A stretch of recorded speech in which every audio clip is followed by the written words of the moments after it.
से अपनी चेयर में बैठ जाए, कॉपी और पेन निकाल सकते हैं। अगर आपके मन में कोई प्रश्न पैदा हो तो आप कमेंट बॉक्स में कमेंट करके आप पूछ सकते हैं। आज शुरुआत करेंगे इस चर्चा का सबसे पहले गैस्ट्रोइंटेस्टाइनल डिजीज के बारे में, यानी पेट की सभी समस्याओं के बारे में।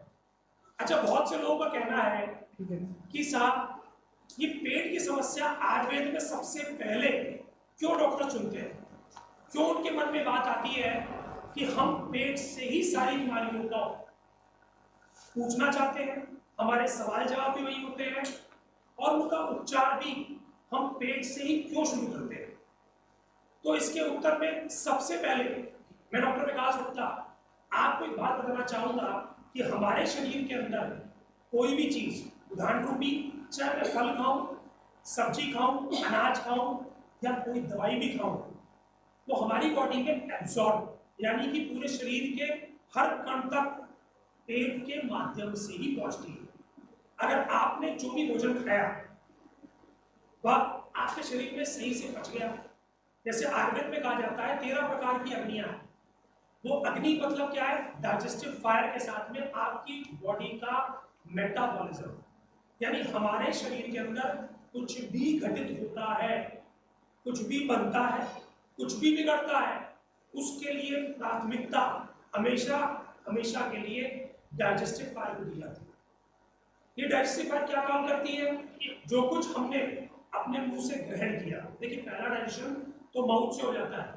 बहुत से लोग आपने सुना होगा कहते हैं कि भोजन करते वक्त अगर आपने भोजन को अच्छे से चबाया तो आपको अजीर्ण नहीं होता। अजीर्ण का मतलब इनडाइजेशन नहीं होता। आप जो कुछ खा रहे हैं वह आपके शरीर में पचेगा और उसका फायदा आपके शरीर के हर हिस्से को होगा। उसी प्रकार जब हम और नीचे की तरफ आते हैं, जहां हम कहते हैं हमारा पेट, स्टमक, अगर एज ए डॉक्टरी की अगर हम बात करें तो डाइजेशन का दूसरा सबसे महत्वपूर्ण ऑर्गन है स्टमक, जिसे आप सब पेट कहते हैं और हम उसे स्टमक कहते हैं। स्टमक के अंदर अगर हम बोले तो इंटेस्टाइनल सेक्रीशंस आती है, एक ऐसी चीज जिसको निरंतर अगर बूंद बूंद करके मैं लोहे पे गिरा दूं तो लोहे तक को पिघला दूं, जिसे आप कई लोग क्या कहते हैं इंटेस्टाइनल सेक्रीशन, और उसी में आप आगे जब हम पढ़ेंगे तो बाइल जूस भी आएगा। तो डाइजेशन की अगर हम बात कर रहे हैं, यानी इतना शक्तिशाली ये डाइजेस्टिव जूस है कि लोहे तक को पिघला सकता है। तो आप जो कुछ अपने मुंह से ग्रहण करते जब वो पेट में पहुंचता है तो इसी पेट के अंदर पाचक पित्त के कुछ जैसे कह सकते हो उपकरण पहुंचते हैं। इसी के अंदर कफ रहता है जो खाने को अच्छे से चर्न करता है, चर्निंग करता है, और जब खाना अच्छे से चर्न हो जाता है उसके उपरांत ये जाता है हमारे डुडिनम में, जिसको बहुत से लोग ग्रहणी कहते हैं। तो ग्रहणी की जगह हम बात करें, मैं उन ग्रहणी की बात नहीं कर रहा हूँ जो आपकी मम्मी और भोजन बना रही है। देखा जाए तो भोजन अगर स्वादिष्ट हो, देखने योग्य हो, सुगंध अच्छी हो तो सबकी खाने की इच्छा करती है। इसी प्रकार हमारा शरीर भी किस भोजन को ग्रहण करता है, जो पाचन क्रिया में आसानी से पचने वाला हो, जिसके अंदर से आपके शरीर को न्यूट्रिएंट मिले। जैसे हम कोई भी भोजन ग्रहण करते हैं तो उसके दो हिस्से टूट जाते हैं। पहला होता है सार भाग, जिससे हमारी बॉडी का पूरा नरिशमेंट होता है। फिर होता है पित्त भाग। अब पित्त हमारी बॉडी से अगर हम बात करें तो पेट के अंदर एक ऑर्गन है जिसका नाम है किडनी, पेशाब के रूप में निकाल देती है। फिर बड़ी आंत से निकल के वही पर निकल जाता है आपके गुदा मार्ग से। कुछ पित्त भाग पसीने के रास्ते से निकलता है, नाक से भी निकलता है, कान से भी निकलता है, आंख से भी निकलता है। तो हमारे शरीर में जब कोई भी भोजन अच्छे से पचता है तो वो क्या करता है, अच्छा सार भाग बनाता है। अगर एक एग्जाम्पल की बात करें तो मान लीजिए आपको दस्त लगे तो, अच्छा दस्त में अगर आप बादाम खाएं तो क्या वो बादाम आपकी किसी भी मांसपेशी को या शरीर के अंदर कोई एनर्जी देगा? जी नहीं देगा। अगर आपका पेट पहले से भरा होगा, मतलब मैंने रात का खाना खाया था, सुबह मुझे भूख नहीं लगी और फिर मैंने खाना खा लिया, तो ना तो उसका स्वाद पता लगेगा, ना उसका कोई आनंद आपको आएगा और ना ही वो आपके शरीर में कोई फायदा देगा।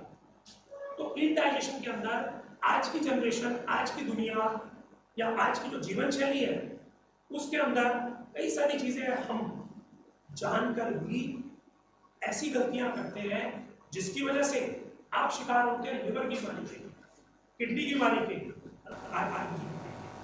तो आज हम पूरे डॉक्टर्स की टीम इसके बारे में आपको पूर्णतः जानकारी देगी कि आपकी हर बीमारी का लिंक इसी डाइजेस्टिव सिस्टम से। जब हम बात करते हैं डुडेनम की तो हमारे लिवर से बाइल जूस निकलता है। ये बाइल जूस कैसा होता है? कहने के लिए तो हर रंग का होता है, परंतु ये आपके शरीर के अंदर जो भी आप फैट ग्रहण करते हो, चाहे वो घी के रूप में हो, फैटी एसिड के रूप में हो, उन सबको डाइजेस्ट करके आपकी बॉडी को सपोर्ट देता है। अब इसी के ऊपर जब बात करते हैं तो भाव प्रकाश निघंटू की किताब जो 5000 साल पहले लिखी गई थी, और उसने क्या कहा, यानी जहां से लोगों ने डॉक्टरी सीखी, अगर हम कहें कि आज पूरे ब्रह्मांड में जितने डॉक्टर हैं उन्होंने ज्ञान यहीं से पाया। तो क्या कहता है? अधिक जल पीना, यानी एक साथ खूब सारा पानी पीना। पानी पीने की सही प्रक्रिया क्या है?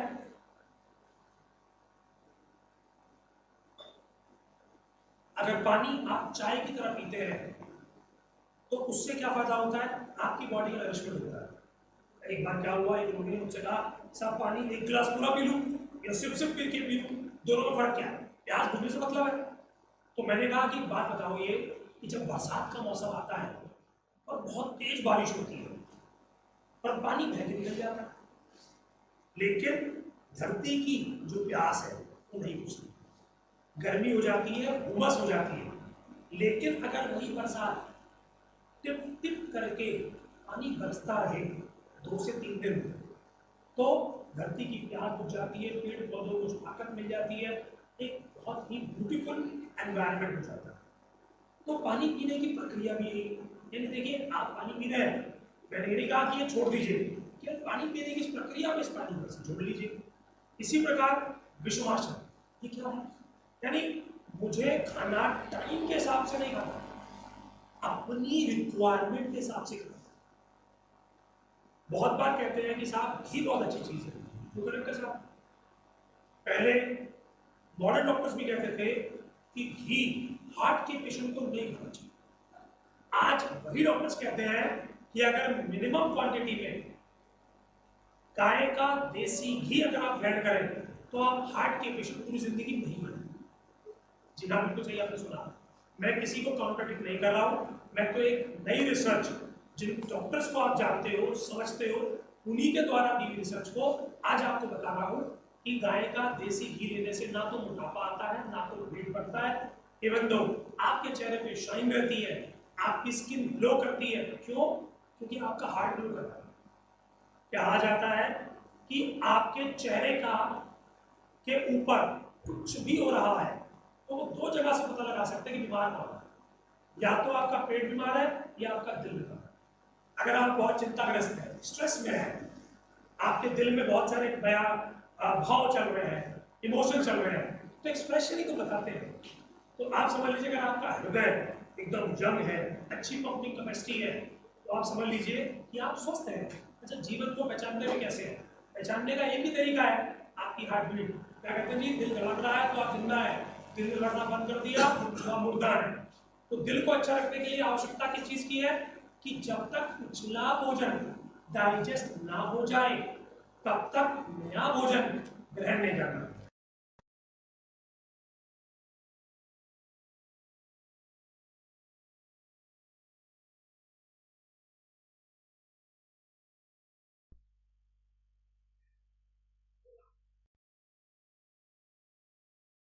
आप अगर रात को 12 बजे खाना खाते हैं, जो लोग भी खाए, देखिए ऑन एंड ऑफ हम में से सब खाते हैं, ऑन एंड ऑफ मतलब कभी आप कहीं ट्रैवल कर रहे हैं, कहीं शादी में गए, बट ट्राई कीजिए कि मैक्सिमम टाइम आपका भोजन बहुत डिलेड ना हो। मैं ये भी नहीं कहूँगा आप शाम को 6 बजे खा लें, दोबारा भूख लगी तो फिर क्या करेंगे, मतलब ट्राई ये कीजिए कि 9 साढ़े 9 बजे तक मैक्सिमम, जितना आपकी इच्छा है, जितने में आपको लगे कि मेरा खाना पूरा होने से पहले, यानी मेरी भूख अगर 4 रोटी की है और 2